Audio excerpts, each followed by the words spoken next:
I never imagined a simple trip to the mailbox would detonate my entire world. I was rifling through the usual bills and junk mail when a peculiar envelope caught my eye.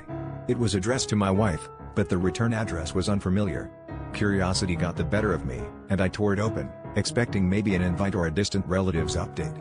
Instead, I found a letter that began with "My dearest love" and ended with a promise to see her soon, at our secret place. My hands shook as I read and reread the words, each one slicing deeper than the last. The letter detailed a life she shared with someone else, a life full of whispered promises and clandestine meetings. My mind reeled, trying to reconcile the loving wife I knew with the woman who had expertly woven a web of deception right under my nose.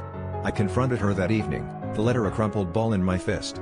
She looked at the letter, then at me, and I could see the moment she realized the jig was up. Her gaze dropped, and I watched as the facade crumbled, revealing a stranger I never expected to meet.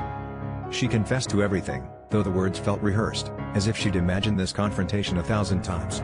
There were no tears, just a quiet admission of love for both of us, an impossible balancing act she thought she could maintain. As the truth spilled out, I felt a strange mixture of anger and pity. Her double life was born from fear, she said, fear of losing either of us.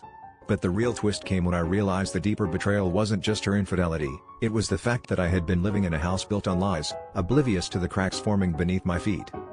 In the end, I was left with two choices: confront the chaos head-on or walk away from the charred remnants of our marriage.